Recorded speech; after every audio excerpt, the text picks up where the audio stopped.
na sa 8 Jig Pep Talk Garage Quality Second Hand, parang bago sa paningin. Dito, sigurado, wala kang talo.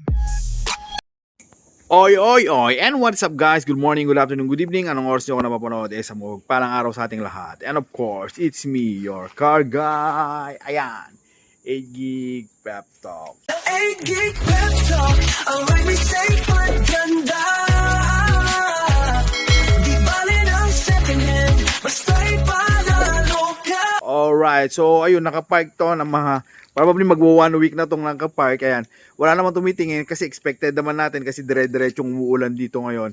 And ayan, kaya walang tumitingin. So na-stuck yan. So ngayon ang gagawin natin, gaya ng pinapangako ko, i-vlog natin ngayon, papakita ko kung gaano yung yung makina niya, kung okay naman, kung all goods naman. And that is the reason na rin naman kung gusto nyong naghahanap kayo ng mga sasakyan na gusto nyo na powerful, maliit lang siya compare sa mga van, pero ayan, yun nga sinasabi ko, pwede siya pang mamilya, pang maramihan.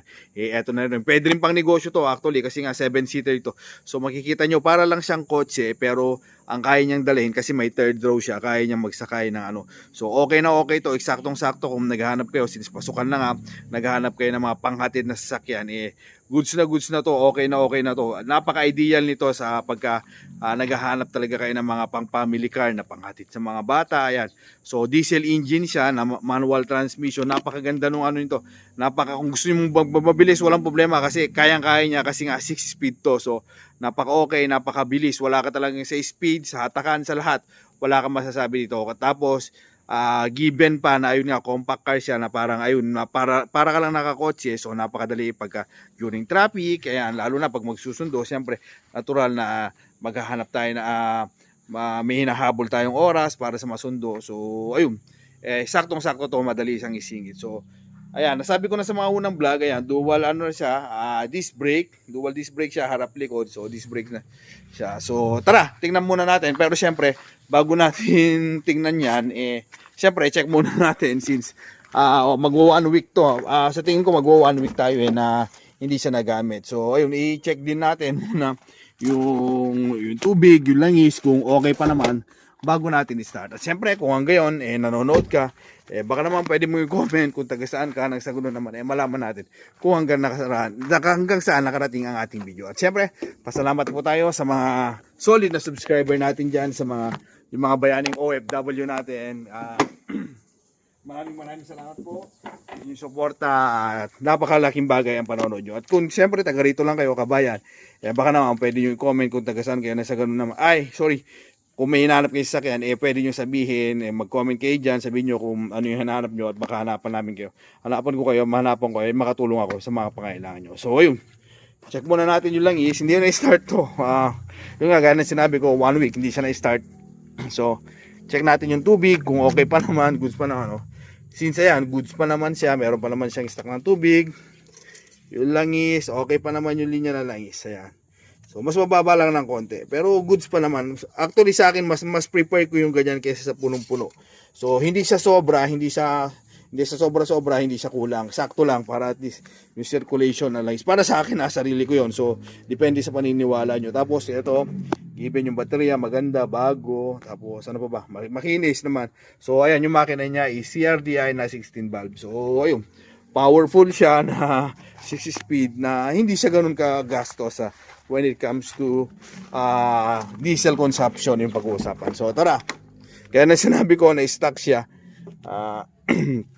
Tapos ang kagandahan pa pala nito, foot brake. So napakalaking bagay na binigay niyang space dyan sa gitna. Instead na dyan ilalagay yung handbrake na kuminsan medyo sagabal, medyo imbis na instead na malagyan natin ng iba-iba, ayan, nilagay na dito dahil foot brake siya. So ayun, napakaluwag niyan. Ang daming mga compartment tulad niyan. May lagayan, meron compartment dun sa kung ano man to, ano na kasi to, nakalimutan na natin ayan. O ayan, mga lalagyan na ng coin. So added yan kahit papano. Tapos ito, yung ganyan sinabi ko, ayan yung foot brake niya. So dito mo, pag naka-foot brake yan, pag inapakan natin, naka-foot brake siya. Ayan. Hindi natin pinut brake kasi nga, so nag-uulan, baka mamaya mag-stack up. Lalo na ano naman yan, disc brake siya. So para safety lang. So ayan, i-start na natin. 193. Yan, 193 actual mileage niya. Pasok natin yung susi, start natin. Ayan. umilaw naman lahat, check engine, lahat, kung ano man yan. Hindi natin masyadong alam. Pero yung check engine na, nakailaw siya, battery. Tapos, try natin start kung ano magiging sitwasyon. So, ayan. One click, one start. Nung in-start natin, nawala naman lahat. Ang naiwan na lang, handbrake. Ayan. Pero mawawala yan pagka tinanggal natin, pag kinatak natin dito. Ayan, nawala yung handbrake. Naiwan, ayan, yung pintuan, siyempre kasi nakabukas. So, pagka sinara natin, try natin sara. So, ayan, wala na siyang ano. Tapos, ayan na. Yung actual RPM niya during cold start, inaalang natin, medyo malakas yung ano. Ayan. Tapos, yan, siguro mga nasa 800 yan, 800. 800 to 900, depende na. Baka 700 lang yata yung RPM niya. So, ayan yung RPM niya. So, eto, napakaganda, napakakinis kung talagang hinahanap mo. Gaya nga na sinabi ko kanina, ulitin ko, ayan.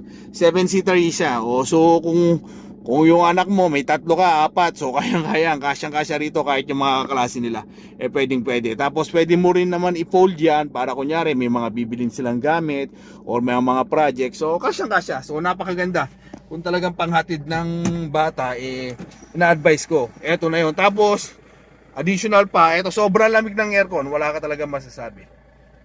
Tried and tested na to during malayuan, talagang number 1 lang yan. Tapos hindi pa sumasagad sa temperature niya na highest, ganyan lang yung temperature na sobrang lamig niya. Tapos 6 speed, so ayan, gaya na sinabi ko ulit kanina, 6 speed siya, so from 5 and 6. So kung gusto mo lang added, yan, added speed, may hinahabol ka ng oras, mahuhuli ka na, malilate na yung mga bata, hindi mo magiging problema kasi nga powerful engine to, napakaganda pero napakatipid. So tara, tingnan na natin. Unang-una, ayan, ang issue ni Boy AC Garage, yan, wala. Okay na okay, maayos yung circulation niya. Kita nyo, goods na goods, walang kabulwa-bulwak. Ayan, medyo, ayan, may mga kalakalawang lang na nadikit na. Makikita nyo, nakadikit naman na siya. Kung kalawang na ano yan, sana, okay rin siya. O ayan, gumagana pa, napupus mo pa. So, goods na goods. Wala bang problema, hindi ka mabibili niyan. Okay pa yan. So, kahit radiator cap, hindi ka bibili, okay na okay. Yung engine niya, ito yung engine niya. Talsik usok, tignan natin. Ayan.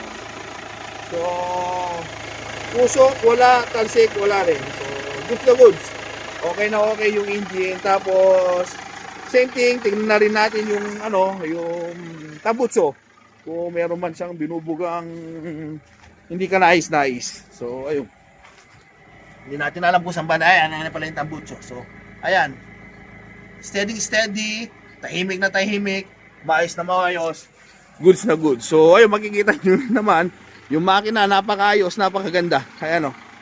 Hindi man ganun kalakas yung vibration. So, okay na okay. Diesel engine siya, pero hindi rin ganun kaingay. So, ayan. Para sa akin, napakaganda. So, yung mga concern ko sa makina, sa aircon, yan lang naman yung mga medyo may alam tayo ng konti. And syempre, sa radiator, sa cooling system na sakit. Yan lang na mga chine-check natin. And the rest, yung performance, yung outcome, yung lahat-lahat.